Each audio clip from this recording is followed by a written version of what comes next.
Hello? Oh, hi everyone. Thanks for coming by this panel on intelligent mobility. I'm Karen. I work for the Smart Nation office. I'm based in the Silicon Valley now. And one of the areas that I cover is intelligent mobility. And I would say that, despite all the innovations going on in Silicon Valley, Singapore strikes people as a really interesting ecosystem to work on for several reasons. One of them is, high density urban setting, high mobile penetration, very tech-enabled population. But most importantly, we have a big problem to solve, which is how you get people around this island in an efficient way, in a way that's delightful to commuters. And that's why that becomes, with limited land and manpower, right? So that's why this is such an important issue that is exciting for people, even in, the Silicon Valley, one of the most brilliant ecosystems to work on here. So today I'm really excited to introduce you to our panel. We have people from both the government and the private sector, startups of different stages. Nick works in SWAT, which is a pretty early stage crowdsourced bus routes. Sumi is from Grab. She's the director of strategy. She works on taxi services, Grab shuttle, carpooling. Doug is the COO of nuTonomy. As you know, they are testing their vehicles both in One North here and as well as in Boston. And Feng Yuan, he's from GovTech. He is the director of government data science. He was previously in the Land Transport Authority where he started his analytics journey. And he was instrumental in launching Beeline, as well as working on mobility as a service for the government. So I'm very, very excited to discuss with them today the future of this industry, intelligent mobility, as well as the future for commuters, which is you and I here in Singapore, and beyond as well. So without further ado, I want to invite them to introduce themselves and say something about what they think is the future of mobility, as well as what their company or organization is doing and how that fits into the future of mobility. And I think I'll start here.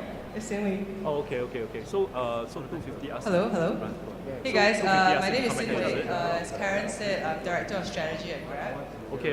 So for those of you who may not be familiar, Grab is a ride-sharing startup. We like to call ourselves a startup, even though we are actually a pretty big company right now. Because we see ourselves as kind of constantly trying to innovate and try new things. So at Grab, my role is not so much in the services that may be familiar to you guys, like cars and taxis, but I look at sort of more 0 to 1 kind of businesses. So the recent Grab shuttle is one example. Grab Hitch, which started about a year ago. Grab Share, and in future, who knows what else you might go into. So that's pretty much my focus. And I think, coming to the question that Karen asked, I think we'll spend the rest of this panel possibly debating more. What's the future of mobility? I think for us, it's about a vision where we can provide many, many options for people to get to where they want to go.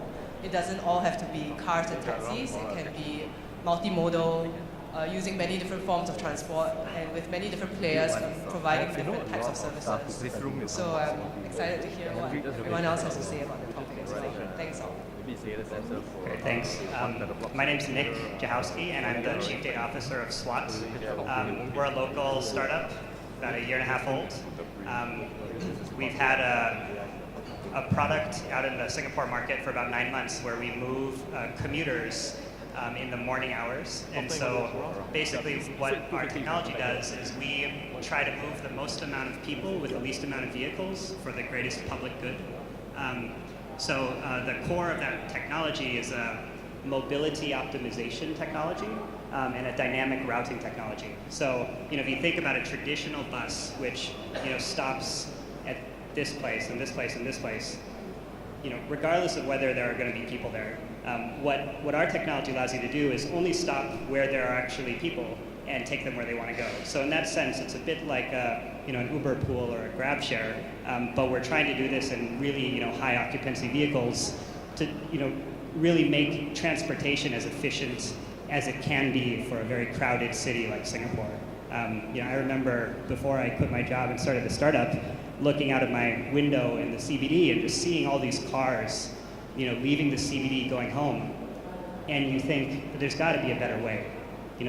With all the technology we have now, there must be a way to make this city really move in unison. So that's really kind of the vision that we have, is to just use technology to move people in the most efficient way so that the city really flies. Afternoon, everybody. My name is Doug Parker. I'm the COO of nuTonomy. We're a Boston/Singapore-based startup. We just passed the 100-person mark, so we're still in the startup zone, not quite as big as Grab yet. Our mission is really to drive the shared cars of tomorrow. We want to partner with the likes of Peugeot, which we announced today, with the likes of Grab, to actually make transportation as safe, efficient, and comfortable as possible. Hi, my name is Feng Yuan. I'm the director of the data science division at GovTech. In our day job, we are really interested in using data science for the public good and the public interest. So we help government agencies make use of data to make better decisions and to deliver better services to citizens. My interest in mobility, I think, as Karen mentioned, also stems from my previous experience at the Land Transport Authority. And I think in the area of mobility, what's really exciting is two things. I think thinking about transportation systems as evolutionary and as ground-up systems. So we typically think of, for example, MRT systems as fixed lines and highly planned systems. I kind of think of transportation in the digital era as a lot more organic, a lot more evolutionary, a lot more kind of ground up, and it's really communities forming. And how can we enable technology to allow our transportation system to be a lot more organic, a lot more evolutionary, rather than something that's planned and static. And I think to me that's the really exciting future.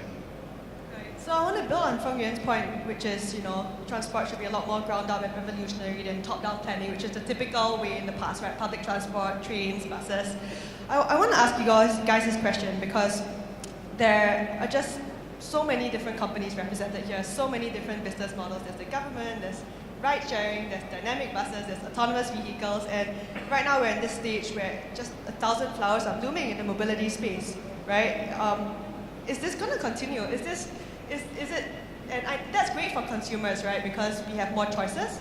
But at what point does this choice become a hindrance more than something that's good for us? And do you think that the industry will start seeing some consolidation? And in what direction will that take? And how's your company thinking about that? Maybe Nick can start. Sure. So I think it's correct what you're saying is that there are 1,000 flowers blooming right now, and I think you see that in an industry when there is an acceptance that it's changing rapidly. So we know that the transportation landscape, the technologies, the industry is going to undergo this seismic shift, and nobody knows exactly what it's going to look like in the future. And so that's why people are placing all these different bets on different companies, different technologies, different visions of the future. And I think everyone up here represents kind of a different vision for that future. Similar. I think we all kind of have similar ideas about the autonomous cars of the future. But what do those business models look like? Nobody really knows. So I think we're all kind of hacking on that idea right now, trying to make the future. I'd agree. I think there's a lot more that still needs to be done on the research side and the experimentation side to really see how this market's going to develop. That said, I think everyone really realizes that when we go talk to the OEMs, the automobile makers, they say, look, we don't want to sell cars anymore. We want to sell miles or kilometers. We see that with the Grabs and Ubers of the world getting more into actually operating fleets. I think there's a little bit more blending. But I think rather than calling it consolidation, I think there's going to be a lot more partnerships forming. And what has been nuTonomy's strategy towards these partnerships? Again, we're developing the full stack software solution to drive cars. We need OEMs. We're not going to build our own cars. And so that's why we announced Peugeot today, bringing Peugeot 3008 SUVs to Singapore this fall. But we also have been, an early partner with Grab, which was it's a very strong partnership. And then we have 2 more ride-hailing company partnerships that we haven't announced yet. So really to us, the partnerships are the key to being able to go global and really scale. You think about 1,000 flowers blooming. I think this market might be the biggest market that startups are tackling in a long time. I think there's a lot more flowers that the land can support. When we look at the market sizes for mobility in general, it's a $3 trillion market, $5 trillion market in 5 years. That's there's very few people that can say I'm tackling a $1 trillion market. So you don't think that we are yet at the stage where we have to start plateauing in the services that are being provided? I don't know on the ride-hailing side and on the OEM side, but certainly on the autonomous side, there's a lot more research to be done and a lot more flowers that I think are just being planted that are going to bloom. We're seeing some companies fold in the ride-hailing side, some companies fold on the autonomous side, but I think there's a lot more development. And Sing-Wei, what are your thoughts towards this from Grab's perspective?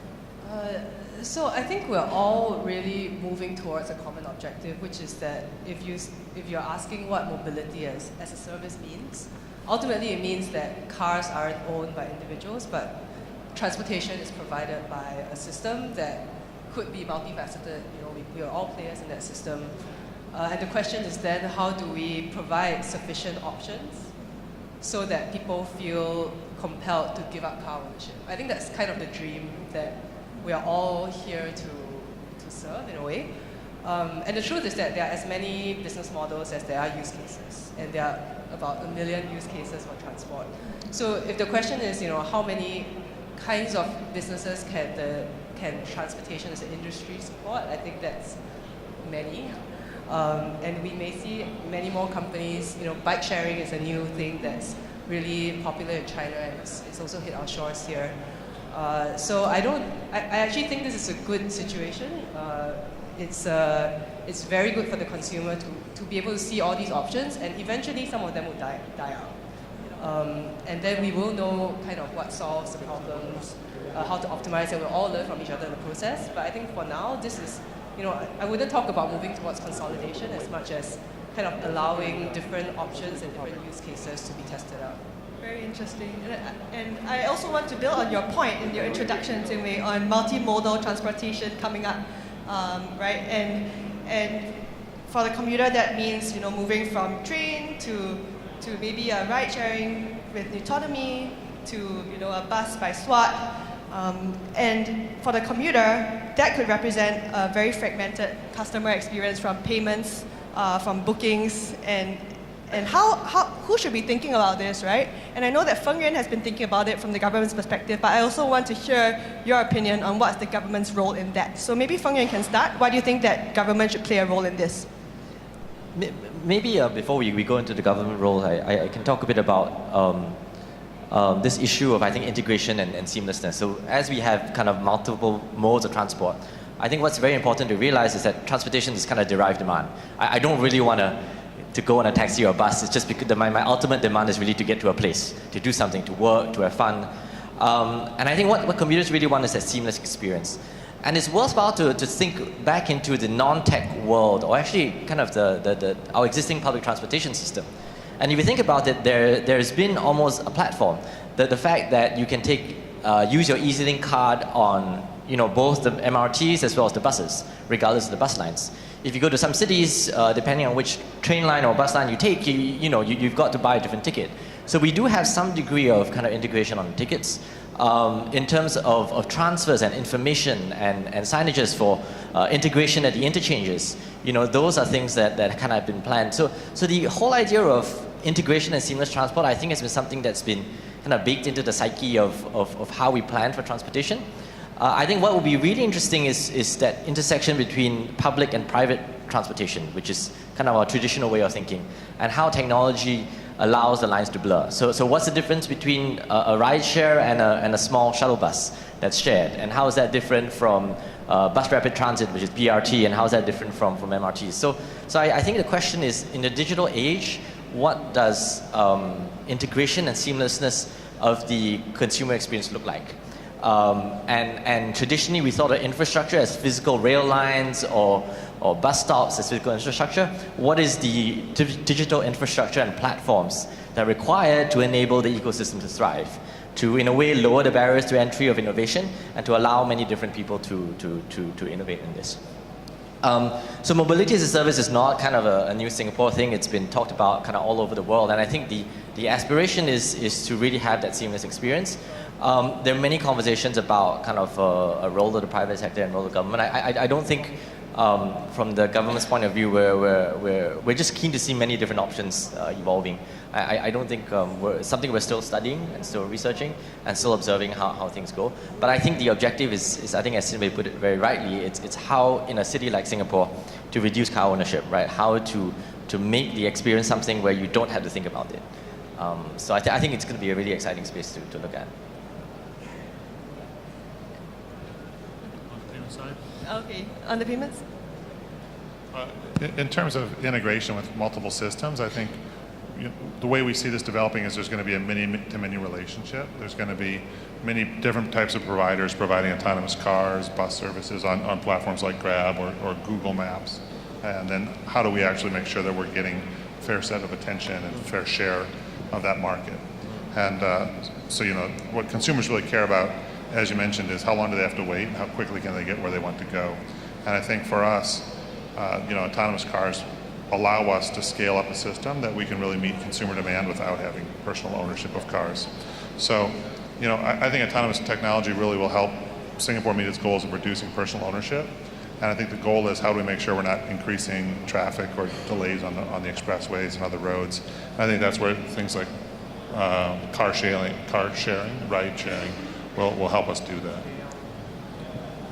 I think one thing to add is I think the importance of kind of an open platform and kind of that allows many different players to integrate, I think is really important. So I think open APIs, ways of enabling data sharing and information sharing are going to be essential. So one of the aspirations we had when we first started with Beeline is that all the APIs related to the platform are going to be open. And I think that allows a coordination point for all the different kind of systems to integrate around. Every company will have their own kind of proprietary systems and their own innovations, their own magic sauce. But having the interfaces that allow these to be kind of plugged into each other, I think will be essential. Otherwise, we'll kind of converge into this kind of really fragmented kind of system. So, will Google run that, or will the government run that? To me, that's something Google's already seems to be pushing, or Apple, or. So I think from the government's point of view, we're pretty happy to allow kind of the private sector to kind of innovate. And I think with the Smart Nation initiative, if Google's gonna drive that, then that's absolutely awesome. Our objective is again to ask the question: is it going to be a truly open platform? Is it going to be a situation where players kind of close off the platform, or are they willing to open it up? And I think as long as they're open platforms which allow competition, which allow innovation, then that's great. Yeah, so I think on the question of open platforms and having multiple options, there are sort of two dimensions that you would think about it. One is you have many options at different price points, which is ranging from the bus and the train all the way up to like a premium car. And then you would have different ways in which those things connect to each other. And having a platform where people could book multiple modes of transport would be sort of, if we're talking about, I think you used the word mobility marketplace, and Feng Yuan is talking about a platform. So that to me would be the next kind of great sort of change in the way we use transport, where we could use public and private systems in an interchangeable way, and where they connect to each other. And I mean, I'll be interested to hear Feng Yuan's views on the mobility marketplace, because once you get to a marketplace, obviously, if someone sells an illegal service on eBay, is it eBay's fault? So there's a question of standards and service levels and so on, where having an integration platform sort of throws in certain new questions into the mix. Yeah. No, I think the great thing about technology, I mean, as an economist, like markets are a great thing, right? And if you think about it, a ride is a ride, whether it's in a taxi or a train or a car. So the idea behind the marketplace would be that you allow a lot more people to kind of plug into it, and you have a lot more review preference. So you understand a bit more about people's tolerance for waiting times, their willingness to pay, and I think that's great for the ecosystem. I think a lot of the issues around marketplaces will evolve. With eBay, with Uber, and other kind of with Grab as well. I mean, in the early stages, there were all sorts of questions about liability, and I think those will come with time. I think the question is what the value of these digital marketplaces are, and where the value lies with mobility as a service, and who are the right people to drive it. And I think that's still open questions. But I think it's something we're watching, and we're very keen to see how we can encourage. Okay, so I mean, that's a really interesting topic of how you get to that seamless commuter experience, right? Where I don't have to think about it. And for Singapore, it's particularly important that people don't feel like they need to own their private car.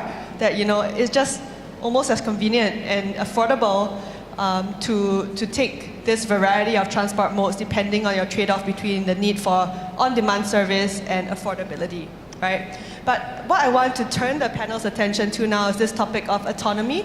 Autonomous vehicles are on the horizon. Most of the automakers, the OEMs, have said, well, in the next 4 to 5 years, we'll see level 4 or level 5. That's basically, you don't need a human driver. They're operating on the roads by themselves. And I have different questions for the panelists on this because they're coming from different viewpoints. I want to start off with Doug and ask Doug, okay, you've started testing in Boston and in Singapore in limited context. What's next for all of you? And what will be the main challenges? And also, I want to ask you a little bit about how you introduce this technology. You've talked about doing it in fleets of taxis rather than direct selling like Tesla. Why is that you made that choice?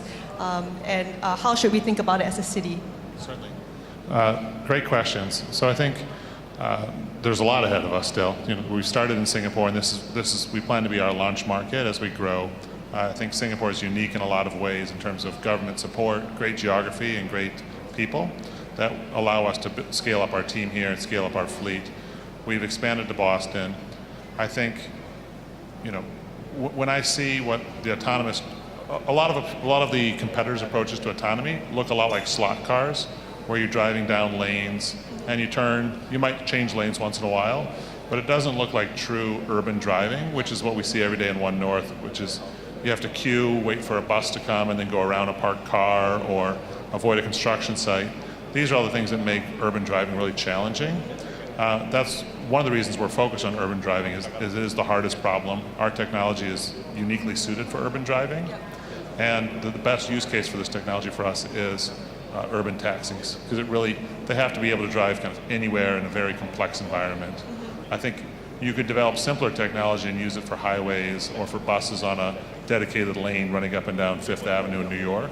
But if you want to be able to serve Chinatown in Singapore or some of the more complicated parts of Paris, you really need a robust decision-making and planning solution, and that's what we're building. The way we see the market developing is really, there's a few cities around the world where we'll be testing this. Singapore is a great first market. Boston may be the most complicated place to drive in America. It certainly has the highest insurance claims of any place in America. A lot of accidents, a lot of, quite frankly, route drivers, complicated road situations that make it very challenging. We'd like to expand to a couple of more cities around the world to make sure we're getting different cultures, different road conditions, and make sure our software is really, I don't want to develop a One North or a Singapore solution, I want to develop a global solution. So we'll likely launch in other parts of the world to collect that cultural information, and then eventually we'd like to start scaling city by city across the globe through our partners, with Peugeot and other automakers, Grab, local ride-hailing companies. Is self-driving technology very context-specific? So if you do it in One North, you may not be able to do it in Boston in a similar way? Oh, that's a great question. I think it's surprising to see what transports seamlessly and what you actually have to adapt for local markets. So we have to learn different types of vehicles so that our sensors detect them correctly. But more importantly, we have to, basically in Singapore, the drivers are very attentive, but the margins are very slim between the cars. In America, there's much more margin between the cars, but drivers are far less precise, as you've probably learned. So I think it's actually more dangerous in the United States, even though there's more space between the cars. So we have to kind of learn that market by market. And also, I think one of the hardest pieces is actually to negotiate with a human. You first, me first. We saw this the other day in One North. There's an informal area where people just jaywalk between a train station and a building, and there's always a group going across there. And we came up and there was groups on both sides of the road, and we slowed down and stopped. The first group ran across. We started to go, and then the second group ran across. So we stopped for them. And then there were a couple of teenagers that just started playing with us and kind of going back and forth and back and forth. And so eventually we said, okay. I just pointed at them, and they stopped. And then we drove on, but that's not a scalable solution. So we have to figure out how to negotiate with there are tons of edge cases like that in self-driving technology. But I don't think you call it an edge case. I don't think it's an edge case. I think it's everyday urban driving, which I think is why it's so important to tackle these today and really start looking at these hard problems today. That's awesome. And nuTonomy has a very good name actually in the Silicon Valley. That's good to hear. Congratulations on that. I want to turn to Nick and Sinwei. You guys do almost the fleet management and a bit of the customer-facing part of mobility. How do you currently hire drivers, right? How do you see autonomy, the advent of autonomy, changing your business models, and how are you preparing for that? Maybe Nick first. Sure. Well, when we started our company, we really were designing it for the autonomous future. So we said, what is the transport landscape going to look like 10 years from now? And what type of company, what kind of technology would you build for that future that works right now? And I think autonomy is an interesting word to use because if you think about it, right now, all of our cars are autonomous. You have drivers in the cars autonomously deciding where they're going to go. And this is part of the problem of our transport network, is that you have humans in the car all independently making decisions, right? And so the future, when you have autonomous cars, when operationally you have autonomous vehicles, what that means is that you can actually combine those vehicles into a hive mind, and those vehicles can work together to solve the problems that your city has, can make transportation efficient. When you have the current, strategically autonomous drivers, as taxi drivers are, as individual private car owners are, that means that you're dealing with a non-optimizable system. You cannot make that system efficient at a city level because everyone's making their own decisions. So we really believe that autonomy at the vehicle level will mean cohesiveness at the city level. And when you think about that future where every vehicle could be optimized to serve the greater good of the city, what sort of technology do you need to make that happen? How do you move, people in the most efficient way? So it's not just efficient for the individual, but it's efficient for the city. You think about your fleet, you think about all the people in your city. And it's a very, very complex problem. And I think that's why there's so many companies tackling it. Simi? So, I guess from Grab's perspective, the way I would probably be lying if I said that we set up the company with autonomy in mind, much unlike what Nick has expressed. I mean, when we started 4 years ago, I think the idea of hailing a car with your mobile phone was a very strange one. And 4 years later, it's amazing that we are here talking about self-driving cars. So I think for self-driving, this is one question where my guess is that public acceptance and customer acceptance is going to lag behind the technology. So we're going to have to start by using it in cases that are going to be much more acceptable and then kind of transitioning that slowly towards more widespread uses. So for us, I think the first few use cases that we see are remote locations where drivers typically don't like to go because they don't get a return fare. Those are, to me, very clear use cases. Another one would be, we often get asked, why don't you guys do a Grab school bus or a service that serves rehab homes or old folks' homes where people go for appointments at scheduled times. I think there are lots of these kind of niche use cases that are not well served by current business models and current economics that could do very well if we apply an autonomous model to them. And then slowly, as people get used to the idea, we can move towards a fully autonomous future. I think that's a very exciting one where all the efficiencies that everyone has pointed out, will eventually come to fruition. But I think there's going to be a few kind of intermediate steps along the way. So start with the smaller use cases and start to get people publicly accepting this technology. It's very interesting. And Feng Yuan, I know that the government is trying to invest a lot in autonomous vehicle technology. My question is, for you to answer, is why? Why not leave it to the private sector and all the venture capital money going into this and the wonderful innovators who are doing work on this? Why is the government investing money in this? I think first of all, I think the strategy is really to invest with the private companies and the kind of really innovative startups. But we, as a government, want to provide space for test bidding, for facilitation. And I think it goes back to what we talked about a car-light society, about sharing vehicles. And if I can kind of just step back to the biggest imperative that we have in Singapore, which is land scarcity. Most people don't know this, but I think something like 13% of our land is devoted to roads. And if you think about all the other use cases, it's quite a lot of space already, and I don't think the LTA sees a lot more scope to expand the space dedicated to roads. And I think mobility is essential because we think a lot about mobility and connectivity as kind of arteries for economic trade and mobility, even within the city. So we don't want the kind of gridlock that you get in many other cities in the center of town. We want commerce to be able to flow. And if you look besides the economy at kind of well-being, there are lots of studies that show that the morning commute or the evening commute is one of the most stressful periods in people's lives and affects kind of happiness in quite profound ways. Because it's the same thing you do every day. The morning commute more stressful than the evening commute because you're worried about work, and given what a high-stress society Singapore is in, that experience commuting is absolutely essential. And if autonomous vehicles allows us not to have to worry about that, then there's a huge gain, I think, in terms of well-being and livability of the city. So I think, yeah, I think it's our effort to again look at better solutions for this really tiny island. Yeah, I really like what all of you guys said. You know, Nick, what you said about being able to optimize the fleet, an autonomous fleet, in a way that we can't do now with 100,000 human drivers. And you know what Feng is talking about from the system perspective.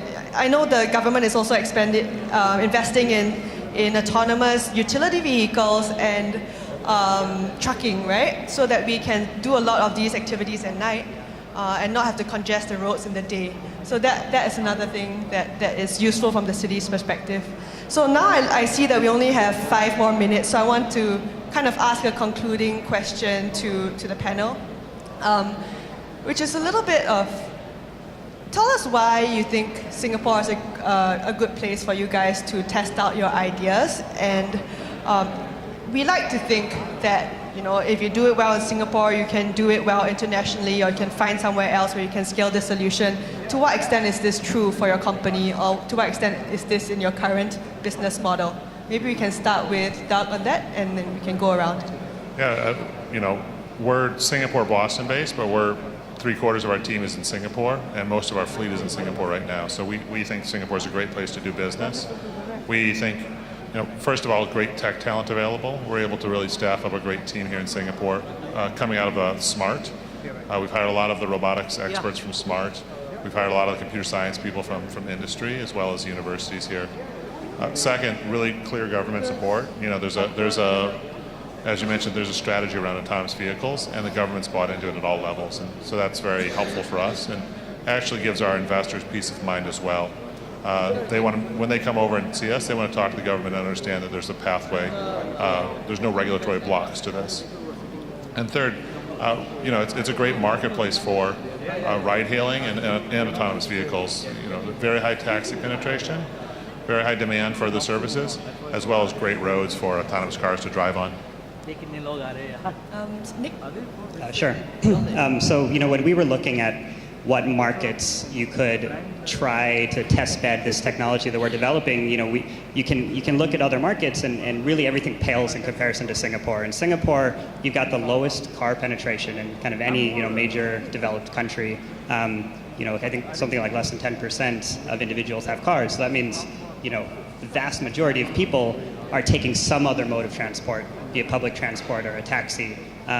So we just knew that, you know, if we wanted to launch some sort of, you know, new, you know, mobility technology, that there would be no better place than Singapore to get people to give it a try. Because, you know, try to go to the US and get my dad to not drive his car, you know, no product in the world would do that. Not owning a gun. Yeah, so we, you know, you look at Singapore and the high density and the relatively high cost as well. If you look at, you know, public transit at like $1.50 and a taxi ride in the morning of maybe, you know, $30 to $40 depending on where you stay and the traffic, right? There's just this massive gap that people aren't filling, and you are starting to get, you know, some, you know, I know Grab has product offerings coming in, Uber has some product offerings, but really there's a big canvas that's open there for companies to come in and provide more solutions for commuters And I don't think 150 is the bottom line either. That's the kind of government public transit price, but I don't think we could totally rule out a future where you have a freemium mode of transportation. So I think there's just a lot of opportunity in a place like Singapore. I think I just want to second your point about economics of density. I think transportation is one area, whether in public transportation, private transportation, that it's more about economics of density and economies of scale. So I think that's essential. I think the second point is also that I think Singaporeans have very high expectations and demand for transportation quality, right? It's a very high stress environment. When I was in LTA, we used to ask, what's a reasonable punctuality score for our buses? And I was at an international conference, and in some cities, 20 minutes is acceptable, like it's still on time. In other cities, like in Japan, like 1 minute late is late. And I think in Singapore, because of the high stress urban environment, I think our expectations are really high. I think maybe just the last thing from me would be that I think there's a big commitment from the government with our Smart Nation initiative. It's really a movement and a call to action to really use technology and data. And I think as a small city, we're able to move faster, and I think we've got kind of alignment kind of all through the government, at least on that. So Singapore is very different from most of the other markets that Grab operates in for, I think, reasons that are fairly clear to all of us. I think the most important one is cash versus cashless penetration. But Singapore is really important to us for a couple of reasons. So one is that the standard in Singapore is so high in terms of what you can get from public transport, is that if you want to deliver something that people want, you have to set yourselves at minimally that standard. And I think that gives us something, a very kind of aspirational benchmark that we hold ourselves to. There's obviously a lot of regulatory clarity here. When we wanted to try things like Grab Hitch, which is carpooling, there's a very clear regulation around how many rides people can do a day. And recently we launched fixed fare taxis, which was another kind of innovation that, without the help of the government and support, we couldn't have done that. So I think those are kind of the key things. And I think that the last thing that I would say is that Singapore is probably the city in Southeast Asia and possibly like in the world that a lot of the newest technologies could be tested out. And that's largely because of the government's stance towards such technologies. So I would say that for a transportation technology company, this is a really exciting place to be, and it's almost like a lab or incubator of some sort for things that we could see the rest of Southeast Asia moving towards in the future. So that's why Singapore is exciting for us. Awesome. So thanks everyone. I just want to say, this has been a really great panel, and we've discussed everything from mobility as a service to autonomy and the impact, and why Singapore. And if you're working in industry, you want to talk to these guys, you'll be here after. You want to work in government, Feng, Yuan, and we have some MOT people in this hall as well. I'll be here as well. And I just want to thank them because these are some really great insights. I've been on other panels, and this has been one of the best ones that I've hosted so far. So thank you very much. Please join me in giving them a round of applause. Thank you. Thank you. Thank you. And we're on time too. Great.